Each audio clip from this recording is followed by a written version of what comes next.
Selamat datang kembali di Axis of Truth.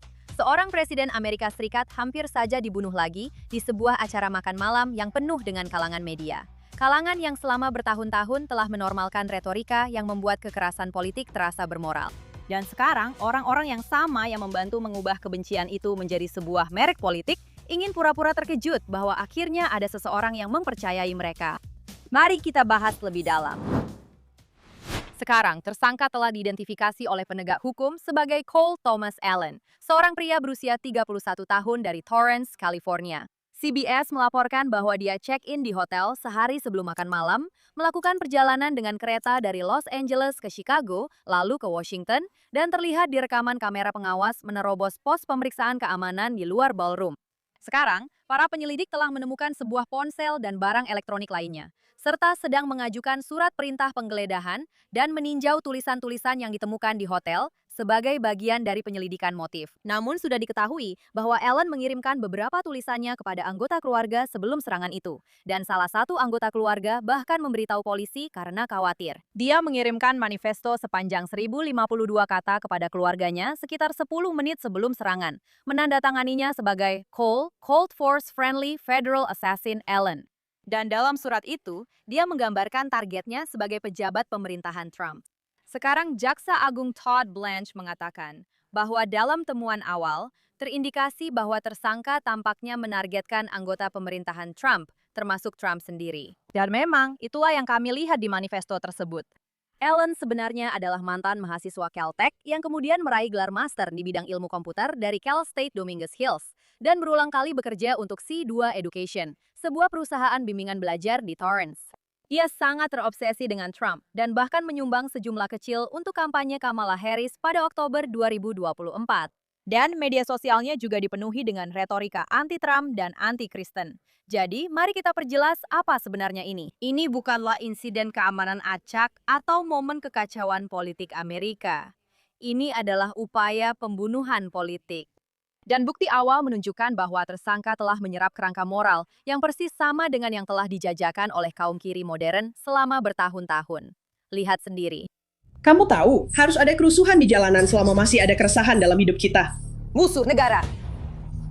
Tunjukkan di mana tertulis bahwa protes harus sopan dan damai. Ambil tindakan atas kebijakan imigrasi ayahmu, kamu tidak berguna. Kalau mereka bermain kotor, kita tak boleh ikut bermain kotor. Bagaimana kamu menahan godaan untuk menghampiri lalu memelintir lehernya? Ancaman teror terbesar di negara ini adalah pria kulit putih.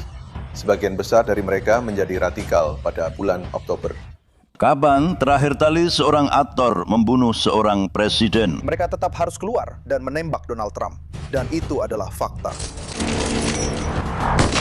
Lihat saat karakternya ditikam sampai mati. Di mana John Wilkes Booth saat kamu membutuhkannya? Itu dia, tampilkan sekarang. Aku sudah sering berpikir tentang meledakkan Gedung Putih. Seorang senator negara bagian Missouri sedang diselidiki oleh Secret Service setelah mengatakan bahwa dia berharap Presiden Trump dibunuh. Aku akan pergi dan membunuh Trump malam ini. Dan jika kamu melihat siapapun dari kabinet itu di restoran, di toko serba ada, di pom bensin, kamu keluar dan kamu kumpulkan massa. Dan kamu hadang mereka. Dan kamu katakan pada mereka bahwa mereka tidak diterima lagi bagaimanapun juga. Apakah masih heran kalau orang-orang mulai kehilangan akal sehat mereka ketika propaganda seperti ini terus-menerus dimasukkan ke dalam pikiran mereka sepanjang waktu? Trump adalah Hitler, Partai Republik adalah fasis, orang Kristen adalah penindas, Amerika itu jahat, Israel melakukan genosida, Barat adalah masalahnya. Dan jika kamu terus-menerus mendengar semua itu, pada akhirnya seseorang akan memutuskan bahwa kekerasan bukan lagi kekerasan. Itu adalah perlawanan. Tepat seperti yang telah didorong oleh kultus kematian Free Palestine selama lebih dari 2 tahun. Dan disinilah ceritanya menjadi semakin menyeramkan. Karena pria yang muncul di Washington Hilton hanyalah sebagian dari cerita ini. Sisa dari cerita ini adalah mesin yang mengajarkan orang-orang seperti dia untuk berpikir seperti ini, untuk menormalkan kekerasan politik. Dan meskipun kita telah melihatnya di pihak kanan dengan dukungan menyimpang terhadap Nazi bajingan seperti Nick Fuentes, hal ini juga meningkat di pihak kiri, yang tiba-tiba menormalkan salah satu pembenci Yahudi paling mengerikan di ranah publik. Dan disinilah Hasan Piker masuk dalam cerita ini. Hasan Piker bukanlah streamer acak di ruang bawah tanah dengan 3 pengikut dan lampu cincin. Dia telah menjadi semacam idola baru di kalangan kiri. Salah satu komentator politik sayap kiri yang paling berpengaruh. Dengan jutaan pengikut, audiens muda yang sangat besar, dan platform yang membuatnya menjadi salah satu pintu masuk utama bagi generasi Z ke dalam politik kiri. ADL memperkirakan jumlah pengikut media sosialnya secara keseluruhan sekitar 11,3 juta per April tahun ini.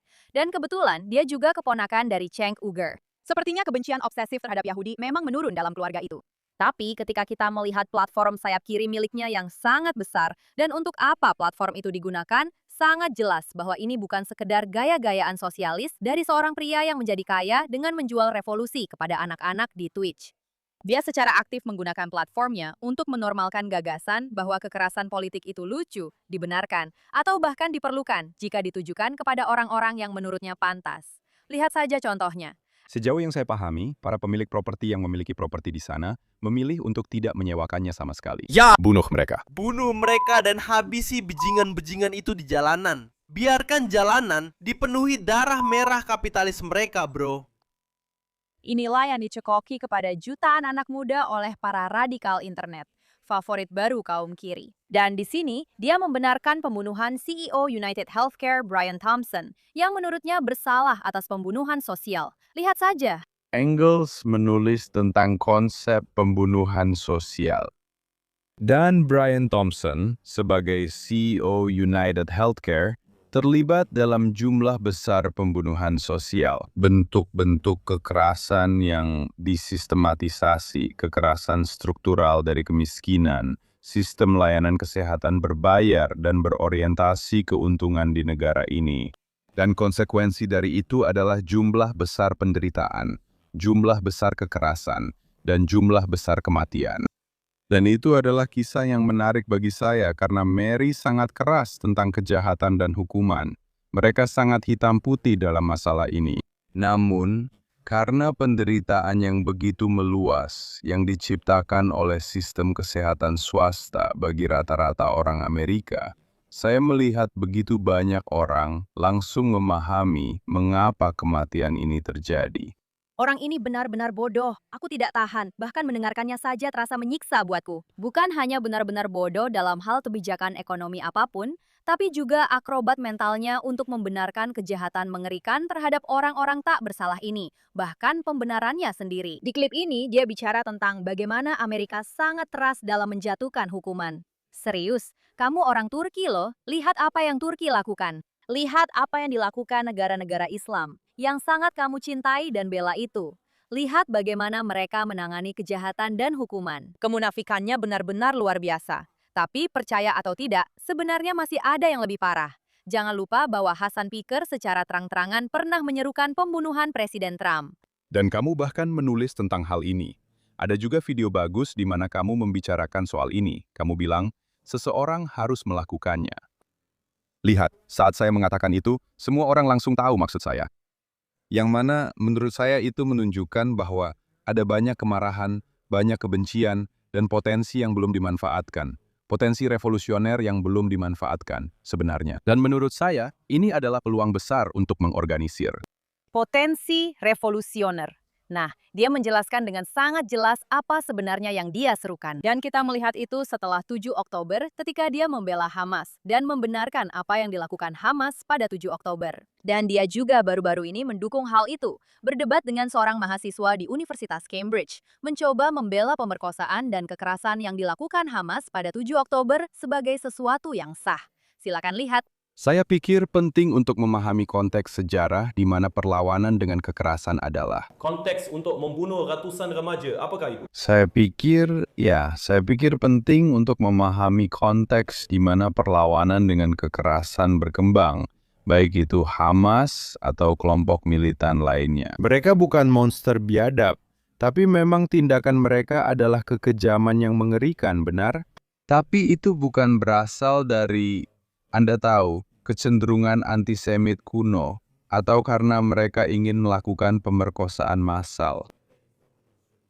Apakah menurutmu mereka akan menormalkan kekerasan itu, mengingat mereka membunuh warga sipil? Tidak. Itu sangat kecil kemungkinan itu. Ya, mereka sama sekali tidak termotivasi oleh antisemitisme. Mereka hanya membaca Mein Kampf dalam bahasa Arab, meneriakan seruan untuk membunuh semua orang Yahudi, dan ingin menghilangkan satu-satunya negara Yahudi di dunia. Tentu, baiklah. Tidak ada yang antisemit tentang itu, Hasan. Seorang pria dengan jutaan pengikut muda melihat pembantaian orang Israel pada 7 Oktober, melihat kesaksian dan laporan tentang kekerasan seksual, melihat pembantaian terburuk terhadap orang Yahudi sejak Holocaust. Dan kesimpulan moralnya adalah bahwa itu tidak mengubah apapun baginya. Tentu saja tidak. Karena dalam ideologi supremasi Islamis yang dianut dan didukung oleh Hasan Piker, orang Yahudi bukanlah manusia. Orang Israel bukanlah korban. Orang Amerika bukanlah orang yang tak bersalah. Orang Kristen jelas tidak dianggap setara. Mereka semua hanyalah simbol penindasan. Dan begitu kamu mengubah manusia menjadi simbol-simbol penindasan ini, kamu bisa mendehumanisasi dan membenarkan hampir apapun yang dilakukan terhadap mereka. Dan itulah mengapa tindakan dehumanisasi Hasan sangat berbahaya. Sekarang, setelah semua ini, kamu mungkin berpikir dia akan dijauhi. Tapi di media sayap kiri, atau bahkan di institusi akademis terkemuka, mereka justru merayakan Hasan. Kita melihat normalisasi dalam budaya politik, di mana kekerasan terhadap orang-orang yang memiliki ide berbeda denganmu menjadi dilegitimasi. Ini adalah upaya sengaja untuk menormalkan paham dunia ketiga yang didorong oleh propaganda dan subversi dari ekstremisme Islamis dan kiri jauh. Alih-alih diperlakukan seperti ekstremis beracun oleh kalangan media, Hasan Piker justru diperlakukan seperti fenomena budaya. The New York Times bahkan membuat profil tentang dirinya sebagai bagian dari jagat media sayap kiri baru, dan media yang lebih luas telah menghabiskan waktu bertahun-tahun menggambarkannya sebagai penghubung ke pemilih muda. Alih-alih bertanya mengapa jembatan itu justru terus mengarah langsung pada anti-Amerikanisme, antisemitisme, dan bahkan kekerasan politik. Dalam beberapa bulan terakhir, dia memberikan kuliah kepada mahasiswa di Yale, Universitas Michigan, dan Stanford. Dan inilah omong kosong yang mereka berikan kepada generasi pemimpin berikutnya.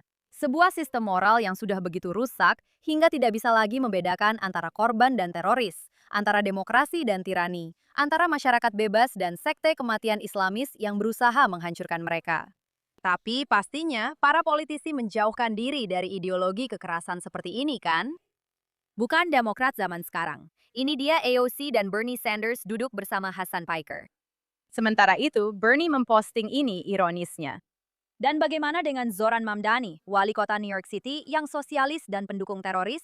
Mamdani telah menjadi anak emas politik kiri New York, sosok yang sedang naik daun dan telah diterima oleh gerakan yang sama, yang menganggap Hasan Piker adalah seorang jenius. Karena tampaknya standar untuk disebut jenius sekarang hanyalah melakukan streaming berjam-jam. Sambil menjelaskan mengapa setiap tiran anti-barat sebenarnya hanya disalahpahami. Sekarang, Mamdani sendiri telah tampil di acara Hasan Piker. Dan dia bahkan makan malam bersama Piker sebelum menghadiri seder Paskah dalam rangkaian kegiatan kampanye wali kotanya. Piker juga sangat disorot dalam pesta kemenangan pemilu Mamdani di New York. Dan sekarang dia berpura-pura menentang kekerasan politik. Benarkah? Mamdani ikut mendirikan cabang Students for Justice and Palestine di kampusnya. Ekosistem politik yang sama yang telah menjadikan slogan Globalize the Intifada sebagai yel-yel di kampus.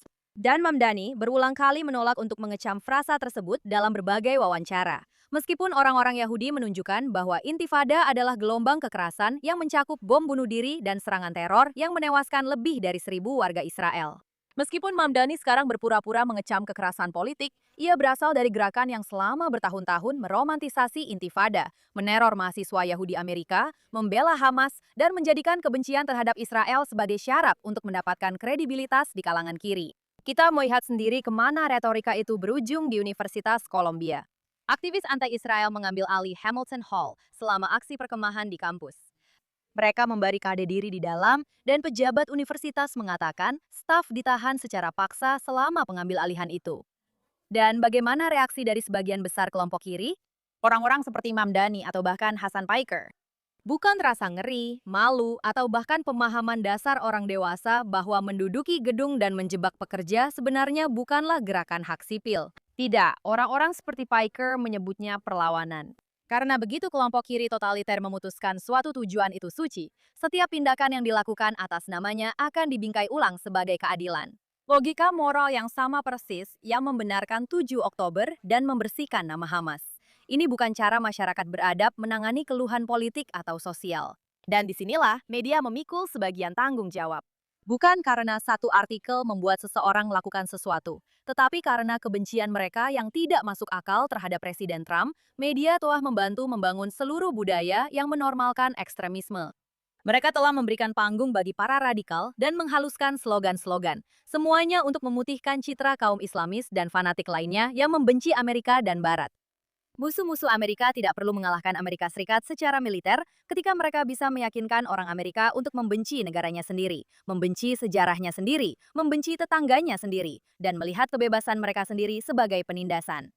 Dan itulah kampanye untuk mendemonisasi Amerika dan melemahkan semangat publik, membuat kebebasan dasar terlihat seperti fasisme dan melabeli kekerasan Islami sebagai semacam pembebasan.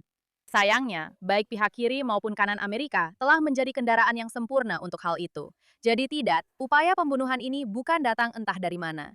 Itu berasal dari budaya politik yang selama bertahun-tahun telah berteriak bahwa Trump adalah seorang diktator, dan Amerika itu jahat, Israel melakukan genosida, Hamas adalah perlawanan, dan Intifada adalah keadilan, serta kekerasan hanya buruk jika dilakukan oleh pihak yang salah. Dan sekarang, setelah seorang pria bersenjata mencoba membunuh Presiden Amerika Serikat dan pemerintahannya, kita semua seolah-olah harus pura-pura terkejut dengan masalah ini. Ini bukan hal yang mengejutkan. Ini bersifat ideologis dan dipasarkan kepada anak muda setiap hari oleh orang-orang yang justru akan menjadi yang pertama menyangkal tanggung jawab ketika serangan berikutnya terjadi. Baiklah, selanjutnya, Amerika Serikat siap untuk melakukan pembicaraan dengan rezim Islam di Iran di Islamabad minggu ini, dengan delegasi asing mulai menempati posisi mereka. Dan untuk sesaat, tampaknya rezim Islam sedang bersiap untuk bernegosiasi, setidaknya dalam beberapa hal. Tapi tidak mengejutkan, semuanya runtuh bahkan sebelum dimulai. Dan yang tersisa bagi kita bukanlah putaran diplomatik yang gagal, melainkan sesuatu yang lebih mengungkapkan tentang siapa yang sebenarnya memegang kendali saat ini. Dan itu bukan orang-orang Iran yang datang untuk bernegosiasi. Akhir pekan lalu, Presiden Trump membatalkan keberangkatan delegasi Aircast ke Pakistan, yang seharusnya mencakup tokoh-tokoh penting seperti Steve Witkoff dan Jared Kushner. Dan dia menyatakan dengan sangat jelas bahwa jika rezim ingin berbicara, mereka bisa menelpon, yang merupakan cara yang lebih sopan untuk mengatakan bahwa sebenarnya tidak pernah ada negosiasi yang benar-benar layak sejak awal. Pada saat yang sama, Menteri Luar Negeri Iran, Abbas Araghchi, hilir mudik antara Islamabad dan Muscat, mengadakan pertemuan dengan para aktor regional. Meskipun pejabat Iran secara terbuka menegaskan bahwa tidak ada pembicaraan langsung dengan Amerika Serikat yang dijadwalkan. Sementara itu, Ghalibaf, yang sebelumnya terlibat dalam negosiasi, mengundurkan diri sepenuhnya dari tim negosiasi di bawah tekanan yang diyakini berasal dari IRGC. Sekarang, pertanyaannya bukan lagi apakah kesepakatan akan tercapai atau siapa yang akan menyerah, melainkan siapa sebenarnya yang mampu membuat kesepakatan di pihak Iran. Dan jawabannya adalah tidak ada otoritas pengambil keputusan yang jelas dan fungsional yang dapat bernegosiasi, berkomitmen, dan tentu saja menjalankan setiap kesepakatan. Dan itulah sebabnya semua yang Anda lihat sekarang tampak seperti pergerakan tanpa hasil apapun. Mulailah dengan fakta paling dasar, yaitu bahwa sistem ini sedang berada di tengah krisis kepemimpinan yang tidak bisa mereka akui secara terbuka. Dan krisis itu berpusat pada Mujtaba Khamenei, yang diposisikan sebagai penerus dan figur kesinambungan yang dimaksudkan untuk menjaga sistem tetap utuh. Namun, sejak saat dia dinyatakan sebagai pemimpin tertinggi, dia jarang muncul di hadapan publik. Tanpa rekaman yang konsisten dan terverifikasi, tanpa penampilan publik yang menunjukkan kendali, dan hanya ada potongan-potongan, rumor, serta sinyal simbolis yang justru menimbulkan lebih banyak pertanyaan daripada jawaban. Sinyal paling aneh dari semua itu muncul dari Mashhad minggu ini, di mana sebuah mural yang menghormati para pemimpin rezim yang dibunuh oleh Israel di Amerika Serikat tampaknya memasukkan Mujtaba Khamenei di antara yang sudah meninggal, yang merupakan detail yang seharusnya tidak ada jika rezim yakin tentang siapa yang masih hidup, siapa yang memimpin, dan siapa yang berkuasa. Lihatlah ini.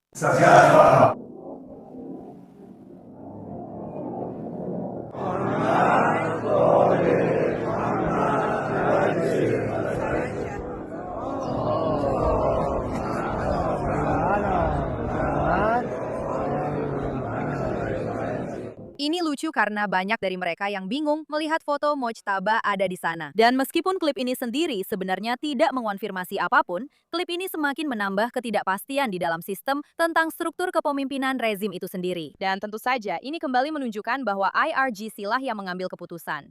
IRGC bukan hanya bagian dari sistem. IRGC adalah sistem itu sendiri saat ini. Dan mereka berusaha untuk memperkuat kendali itu, baik atas keputusan militer maupun sikap diplomatik. Sementara wajah-wajah sipil rezim terus sekedar menjalani formalitas pemerintahan tanpa otoritas nyata atau tentu saja tanpa mandat dari rakyat. Anda tidak perlu menebak bahwa semua ini sedang terjadi, karena Anda benar-benar bisa melihatnya secara langsung melalui kontradiksi-kontradiksi rezim itu sendiri. Termasuk pernyataan Presiden Iran Masoud Pezeshkian, yang pada awal Maret secara terbuka menyatakan bahwa rezim tidak akan lagi menembakkan rudal ke negara-negara tetangga, dan tidak akan ada serangan kecuali Iran diserang secara langsung terlebih dahulu. Dia bahkan meminta maaf kepada negara-negara regional atas serangan-serangan sebelumnya. Dan kemudian hampir seketika, rudal dan drone Iran kembali menyerang ke seluruh wilayah, dengan proyektil dilaporkan melintasi atau memasuki wilayah udara. Di tempat-tempat seperti Qatar, UEA, Bahrain, dan negara-negara Teluk lainnya, serta kantor-kantor regional yang menuduh Teheran melakukan eskalasi. Hal ini sangat jelas menunjukkan bahwa kata-kata presiden tidak sesuai dengan tindakan negara tersebut.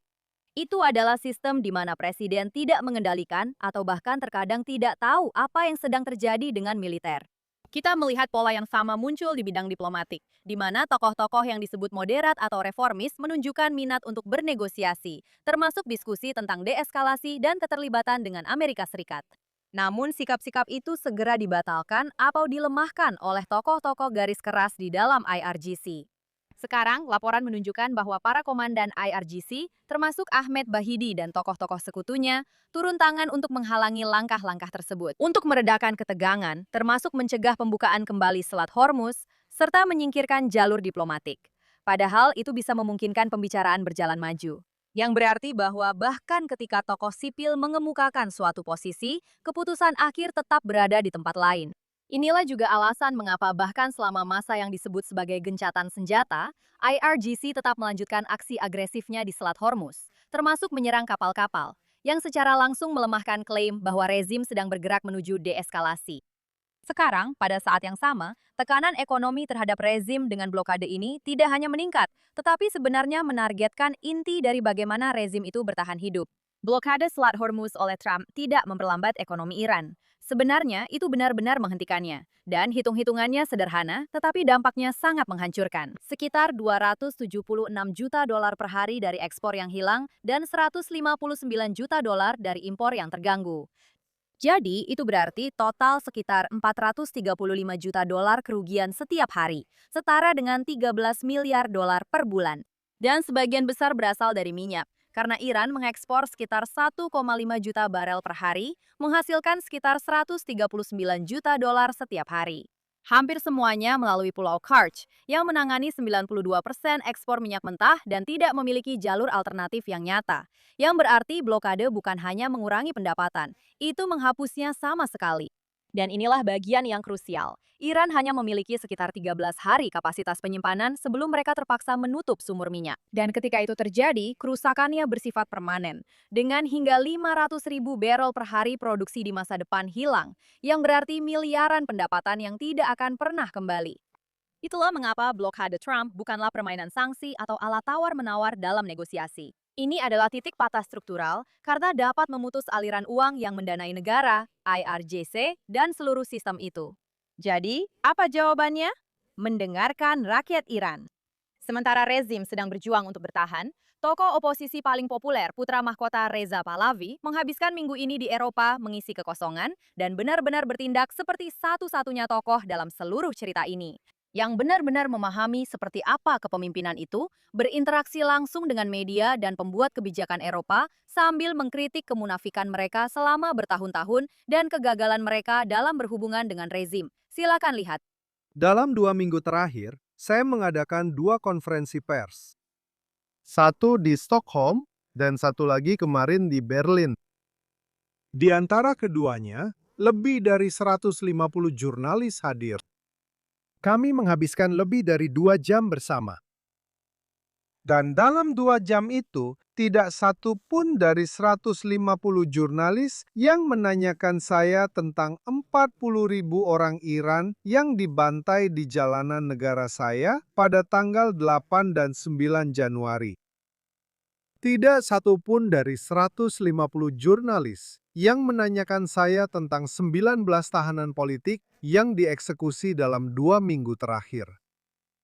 Jelas bagi saya bahwa 40.000 rakyat saya yang pemberani dan tak bersalah yang dibantai dalam perjuangan untuk kebebasan tidak terlalu. Menarik bagi para jurnalis ini. Mereka tampaknya lebih tertarik mengkritik Amerika, bertanya mengapa Amerika Serikat dan Israel membunuh diktator yang telah membantai rakyat kami selama 47 tahun, daripada mengkritik rezim tersebut. Jadi ketahuilah ini. Apakah Eropa mendukung kami atau tidak? Apakah jurnalis kalian menjalankan tugasnya atau tidak? Apakah politisi kalian menunjukkan keberanian untuk bertindak atau tidak? Saya akan berjuang untuk rakyat dan negara saya. Bahkan jika kami harus melakukannya sendiri, kami akan berjuang sampai Iran bebas.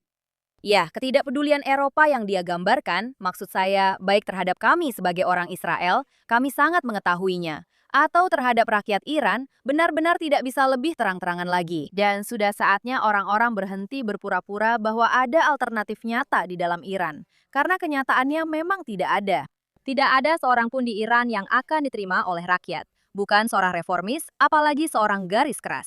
Kedua label itu ada dalam sistem yang sama yang telah ditolak oleh rakyat Iran dengan mempertaruhkan nyawa mereka. Dan setelah semua pengorbanan rakyat Iran demi kebebasan, mulai dari protes massal hingga eksekusi, dari pemenjaraan hingga penyiksaan, hanya ada satu nama yang terus muncul. Hanya ada satu nama yang mereka serukan di jalanan, dan nama itu adalah putra mahkota Reza Pahlavi. Jajak pendapat secara konsisten menunjukkan bahwa beliau lebih disukai dibandingkan individu lain dengan selisih lebih dari 10 poin di dalam Iran. Dan dukungan itu hanya semakin meningkat seiring waktu. Itulah sebabnya obsesi untuk mencoba menjatuhkan beliau menjadi sangat tidak sesuai dengan kenyataan. Karena hal itu didasarkan pada kritik-kritik lama yang diulang-ulang dan sejujurnya tak berdasar, yang tidak mencerminkan apa yang sebenarnya beliau katakan atau apa yang sebenarnya diinginkan oleh rakyat Iran. Gambaran ini sangat jelas. Ada rezim yang tidak bisa menentukan siapa pemimpinnya. Seorang presiden yang mengatakan satu hal dan militer yang melakukan hal lain. Ada negosiator yang tidak bisa bernegosiasi. Dan Anda memiliki IRGC yang secara aktif memperkuat kekuasaan di setiap tingkatan. Jadi, ketika orang-orang membicarakan tentang sebuah kesepakatan, mereka mengabaikan masalah paling mendasar di sini, yaitu kesepakatan dengan siapa, siapa yang menandatanganinya, siapa yang menegakkannya, dan siapa yang mengendalikan rudal-rudal itu keesokan harinya.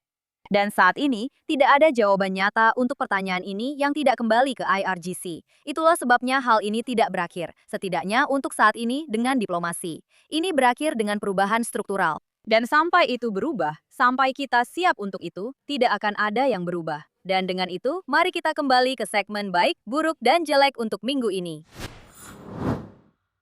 Kita mulai dengan cerita buruk minggu ini, karena kita ingin mengakhiri dengan cerita baik yang positif. Cerita ini langsung berkaitan dengan kredibilitas sebuah organisasi besar yang berpengaruh di Amerika Serikat dalam hal mendefinisikan dan memberi label ekstremisme. Karena sebuah dakwaan federal baru menuduh minggu ini bahwa Southern Poverty Law Center diam-diam menyalurkan lebih dari $3 juta dana donor kepada individu yang terhubung dengan jaringan supremasi kulit putih dan neonazi antara tahun 2014 dan 2023.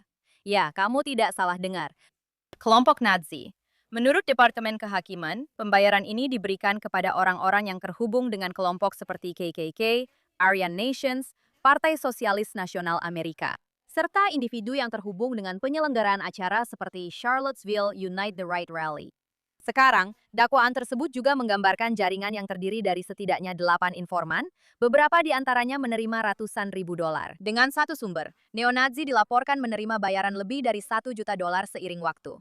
Hal ini membuat kasus ini bukanlah kasus yang terisolasi, melainkan sebuah sistem hubungan keuangan yang berkelanjutan dengan tokoh-tokoh ekstremis, semuanya didanai oleh para donatur yang memberikan uang dengan keyakinan bahwa mereka mendanai perjuangan melawan ekstremisme. Namun kenyataannya, uang itu justru dialirkan ke jaringan yang sama yang secara terbuka digambarkan organisasi tersebut sebagai ancaman. Perlu diingat bahwa ini adalah organisasi yang sama yang telah menghabiskan bertahun-tahun mendefinisikan apa yang dianggap sebagai ekstremisme di Amerika Serikat, memberi label pada kelompok-kelompok, membentuk pemberitaan media, dan memengaruhi percakapan kebijakan. Namun, menurut Jaksa Federal, pada saat yang sama, organisasi ini juga secara finansial terlibat dengan elemen-elemen di dalam gerakan-gerakan tersebut. Sebuah pengkhianatan total terhadap segala sesuatu yang seharusnya mereka perjuangkan. Mari kita berharap mereka akan dimintai pertanggungjawaban secara hukum dengan dakwaan baru ini. Dan sekarang untuk kisah buruk kita minggu ini. Minggu lalu, saya melaporkan tentang pelecehan seksual mengerikan terhadap perempuan Gaza oleh Hamas. Tetapi minggu ini, jurnalis Natalie Lisbona dari Daily Mail mengungkapkan lebih banyak lagi. Laporan baru ini merinci beberapa kesaksian dari keluarga di dalam Gaza yang mengatakan bahwa anak-anak mereka mengalami pelecehan seksual oleh Hamas atau afiliasinya. Dan ketika mereka mencoba mencari bantuan atau berbicara, mereka justru dihadapkan pada intimidasi dan tekanan untuk tetap diam. Keluarga-keluarga ini hidup di bawah sistem di mana tidak ada saluran yang jelas atau aman untuk melaporkan pelecehan. Karena jaringan yang sama yang mengatur kehidupan masyarakat, termasuk tokoh agama dan otoritas lokal, adalah pihak-pihak yang justru dituduh. Hal ini menciptakan lingkungan tertutup, di mana tuduhan tidak dapat diselidiki dengan benar. Dan rasa takut akan pembalasan membuat para korban enggan untuk melapor. Silakan lihat. Halula membawa saya ke kamar mandi universitas dan menanggalkan celana saya. Lalu dia terus mengganggu saya. Saya tetap diam. Dia mengancam saya dan berkata, "Jangan pernah bilang ke siapapun." Saya adalah orang pertama yang pergi ke kamar mandi dari anak-anak. Ketika saya naik ke atas, dia juga naik dan menanggalkan celana saya. Lalu mulai melakukan hal-hal yang tidak pantas. Setelah itu, salah satu petugas keamanan universitas datang, jadi saya segera mengenakan celana saya dan melarikan diri. Orang tua yang diwawancarai dalam laporan yang sama juga menggambarkan bahwa mereka diperingatkan untuk tidak melanjutkan pengaduan dan takut akan konsekuensi bagi keluarga mereka jika mereka melakukannya. Mereka tidak melakukannya, yang menunjukkan adanya masalah sistemik tersebut. Ini bukan hanya insiden yang terisolasi, karena hal ini menunjukkan bahwa bahkan ketika pelecehan diduga terjadi, tidak ada mekanisme untuk akuntabilitas atau perlindungan, bahkan untuk anak-anak sekalipun. Namun, meskipun tuduhan ini sangat serius, tidak ada perhatian internasional atau aktivisme yang sebanding, tidak ada kampanye besar-besaran yang menyerukan investigasi, dan tidak ada tekanan publik yang berkelanjutan untuk akuntabilitas. Hal ini menunjukkan kontras yang sangat jelas antara klaim yang dibuat tentang hak asasi manusia dan selektivitas dalam penerapan klaim-klaim tersebut. Terutama ketika tuduhan tersebut melibatkan sebuah sistem yang oleh banyak orang sengaja dibingkai secara politik atau ideologis, daripada menelaah berdasarkan apa yang dilaporkan dari dalam sistem itu sendiri. Seperti biasa, warga sipil, dan dalam kasus ini, anak-anak yang harus membayar harganya. Dan terakhir, untuk mengakhiri dengan sesuatu yang positif, kabar baik minggu ini adalah contoh nyata koreksi arah. Karena untuk pertama kalinya dalam waktu yang lama, Amerika Serikat mulai memperlakukan ideologi seolah-olah itu benar-benar penting. Terutama ketika ideologi tersebut melibatkan dukungan terhadap kelompok teroris yang ditetapkan oleh Amerika Serikat dan narasi anti-Amerika yang berupaya menghancurkan peradaban Barat. Panduan baru dari Departemen Keamanan Dalam Negeri sekarang memungkinkan petugas imigrasi untuk menolak green card. Berdasarkan dukungan publik terhadap kelompok teroris Islamis atau ideologi anti-Amerika yang terang-terangan, termasuk postingan media sosial yang memuji atau membenarkan kekerasan seperti yang dilakukan Hamas, atau menyebarkan propaganda yang secara langsung dan tidak adil mencemarkan nama Israel. Menurut materi yang ditinjau oleh New York Times, ini bukanlah area abu-abu. Petugas diberitahu untuk menganggap perilaku seperti ini sangat negatif, dan untuk secara khusus memfokuskan perhatian pada individu yang aktif dalam protes di kampus atau dalam gerakan yang melampaui batas menjadi tindakan antisemit dan anti-Amerika. Dengan kata lain, apa yang telah dikatakan dan dilakukan orang secara terbuka, terutama selama setahun terakhir, sekarang benar-benar diperhitungkan, dan sudah saatnya. Karena selama bertahun-tahun ada ketidaksesuaian yang aneh seperti ini, di mana orang-orang bisa secara terbuka mendukung Hamas, menyebarkan propaganda anti-Israel, atau ikut serta dalam gerakan yang membenarkan kekerasan terhadap orang Amerika, dan tetap berharap akan diberi status permanen di Amerika Serikat, seolah-olah semua itu tidak mencerminkan siapa mereka atau apa yang mereka yakini. Kebijakan ini mengakhiri kepura-puraan itu. Ini mengakui sesuatu yang seharusnya tidak menjadi kontroversi, yaitu bahwa jika Anda secara terbuka berpihak pada ideologi yang menargetkan orang Yahudi, atau membela kelompok teroris, atau yang menganggap kekerasan terhadap warga Amerika sebagai sesuatu yang dibenarkan, itu bukan sekedar ekspresi politik yang berdiri sendiri. Itu adalah sebuah sinyal. Dan Amerika Serikat punya hak penuh untuk menanggapi sinyal itu dengan serius. Ini bukan soal mengawasi pikiran. Ini tentang menarik garis antara kebebasan berbicara dan berafiliasi secara aktif dengan gerakan yang merayakan atau memungkinkan kekerasan. serta mengatakan dengan sangat jelas bahwa ada konsekuensi untuk itu ketika Anda ingin tinggal secara permanen di Amerika Serikat. Dan secara lebih luas, ini mengirimkan pesan bahwa masa-masa mengabaikan ancaman dan retorika anti-Amerika yang disamarkan sebagai aktivisme sudah berakhir. Apa yang Anda katakan dan apa yang Anda dukung seharusnya, dan semoga sekarang memang, benar-benar memiliki konsekuensi. Dan dengan itu, kita akhiri untuk minggu ini. Tapi tentu saja, kami akan kembali minggu depan dengan lebih banyak cerita tentang apa yang sebenarnya terjadi di seluruh wilayah, bagaimana perang melawan rezim Islam berkembang, dan lainnya. Jika ada cerita yang menurut Anda sebaiknya kami liput, jangan ragu untuk menghubungi saya di media sosial di Emily K. Schrader atau di Instagram di Emily in Tel Aviv. Kalau tidak, sampai jumpa minggu depan di sini di Access of Truth di JNS.